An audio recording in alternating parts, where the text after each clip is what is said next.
Kalau kalian lihat danau yang indah ini, namanya Rawa Pening. Kelihatannya tenang banget kan? Tapi jangan salah, di balik airnya yang jernih, ada cerita asal-usul yang penuh drama dan kekerasan. Gimana ceritanya sebuah danau bisa lahir dari amarah seorang anak? Kedengarannya nggak mustahil ya, tapi itulah inti dari legenda yang akan kita bedah kali ini. Sebuah kisah tentang kutukan, kesombongan, dan juga pembalasan. Oke, siap? Mari kita selami ceritanya. Inilah legenda Rawa Pening, kisah tentang bagaimana satu desa bisa lenyap begitu saja dan berubah menjadi danau yang kita kenal sekarang. Semua ini berawal dari sebuah sumpah yang dilanggar. Ya, sebuah kesalahan kecil yang ternyata memicu rangkaian peristiwa yang luar biasa dan gak terduga sama sekali.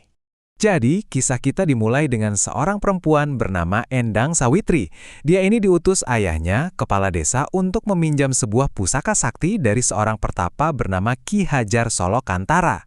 Pusaka ini penting banget buat upacara di desa mereka. Nah, Ki Hajar ini cuma ngasih satu peringatan. Satu aja. Tapi peringatan ini sangat spesifik dan sangat-sangat penting. Sebuah aturan sederhana yang tanpa disadari bakal jadi penentu nasib banyak orang. Waktu perjalanan pulang, karena capek banget, Endang Sawitri ketiduran di tepi sungai. Dan tanpa sadar, dia melakukan satu hal yang dilarang itu. Dia meletakkan pusaka itu di pangkuannya. Seketika itu juga, pusakanya hilang secara goib.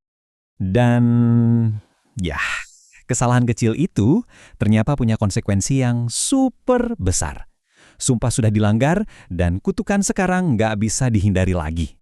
Akibat dari kutukan itu, ini benar-benar di luar nalar. Nggak lama setelah itu, Endang melahirkan seorang anak. Tapi wujudnya bukan manusia, melainkan seekor naga. Anak itu dinamai Baro Klinting, dan kelahirannya tentu aja bikin seisi desa jadi ketakutan. Tapi kelahiran Baro Klinting ini baru permulaan. Babak selanjutnya adalah misi si anak naga, sebuah perjalanan buat menemukan ayahnya dan membuktikan takdirnya. Waktu terus berjalan. Baro Klinting tumbuh jadi naga yang besar dan kuat banget. Dengan restu ibunya, dia pun berangkat buat mencari ayahnya, Ki Hajar. Satu-satunya bukti identitas yang dia bawa adalah sebuah klintingan atau lonceng kecil di lehernya. Begitu akhirnya ketemu, Ki Hajar nggak langsung percaya gitu aja. Dia ngasih ujian yang kedengarannya mustahil. Kalau Baro Klinting mau diakui sebagai anak, dia harus bisa melingkari seluruh Gunung Telomoyo dengan tubuhnya. Ujian kekuatan yang luar biasa. Dan kalian tahu apa? Di luar dugaan, Baro Klinting secara ajaib berhasil. Dengan kesaktiannya, dia membuktikan identitasnya ke sang ayah yang akhirnya mengakui dia sebagai putra kandungnya. Nah, setelah diakui, Baro Klinting dapat tugas baru, bertapa supaya bisa jadi manusia seutuhnya. Tapi, justru disinilah dia akan berhadapan langsung dengan sisi terbaik dan, sisi terburuk dari sifat manusia. Jadi, pas Baro Klinting lagi bertapa dalam wujud naga, para pemburu dari desa Patok nemuin dia. Mereka nggak sadar kalau itu makhluk sakti. Mereka cuma mikir, daging buruan buat pesta desa. Tanpa ampun, mereka potong-potong tubuhnya. Meskipun lukanya parah banget, Baro Klinting berhasil menyelesaikan tapanya dan berubah jadi anak laki-laki. Tapi ya gitu, tubuhnya penuh luka dan kotor. Dia pergi ke desa Patok buat minta bantuan, tapi yang dia dapat cuma caci maki. Semua orang ngusir dia kecuali seorang nenek tua baik hati bernama Nyai Latung. Nah, ini nih, cerminan dari kesombongan penduduk desa itu.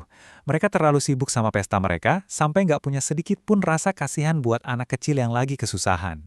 Beda banget kan sama perlakuan sebelumnya? Di tengah caci maki itu, Nyai Latung justru nunjukin kebaikan yang tulus. Dia nggak lihat anak kotor, dia lihat anak yang kelaparan. Tanpa pamrih, dia kasih makan. Kebaikan dan kekejaman yang dia rasain itu nguatin tekadnya. Baro Klinting bakal ngasih pelajaran buat desa yang sombong itu. Sebuah pelajaran yang membawa kita ke puncak legenda ini. Baro Klinting balik lagi ke tengah pesta. Terus dia nancepin sebatang lidi ke tanah. Dia nantang mereka dengan iming-iming kekayaan. Tentu aja, penduduk desa yang arogan itu ngetawain dia dan dengan sombongnya nerima tantangan itu. Apa yang terjadi selanjutnya? Ironis banget. Satu persatu, bahkan orang-orang paling kuat di desa itu nyoba nyabut lidi itu. Tapi nggak ada satupun yang berhasil. Lidinya nggak gerak sama sekali, seolah-olah lagi ngetawain kesombongan mereka. Lalu, di depan semua orang yang udah bengong, Baru Kelinting maju, dan dengan satu sentuhan ringan, dia cabut lidi itu dengan gampangnya. Semua orang langsung diam, kaget, nggak percaya. Tindakan sesederhana mencabut lidi itu ternyata membuka pintu menuju bencana yang bakal mengubah segalanya, selamanya. Dari lubang bekas lidi itu, air langsung nyembur keluar dengan deras banget. Semburannya makin lama makin besar, sampai jadi banjir dahsyat yang menelan seluruh desa dan semua penduduknya yang angkuh. Terus siapa yang selamat? Cuma satu orang, Nyai Latung, si nenek baik hati. Ternyata, sebelum tantangan itu, Baro Kelinting udah ngasih dia pesan rahasia. Kalau dengar suara kentongan, cepat naik ke atas lesung. Kebaikan hatinya lah yang menyelamatkan nyawanya. Jadi, apa yang bisa kita ambil dari kisah dramatis ini? Legenda Rawapening itu bukan sekedar cerita tentang naga dan banjir.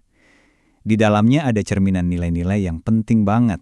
Pesan moralnya tuh kuat dan relevan banget sampai sekarang. Intinya, jangan sombong, bantulah sesama tanpa pandang bulu, jangan pernah nyerah sama kesulitan, dan yang terpenting, janji itu adalah utang yang suci. Kita tutup dengan pertanyaan ini untuk direnungkan bersama. Kalau kesombongan bisa menghancurkan sebuah desa, coba bayangkan, apa saja yang bisa dibangun dan diselamatkan hanya dengan satu tindakan kebaikan sederhana.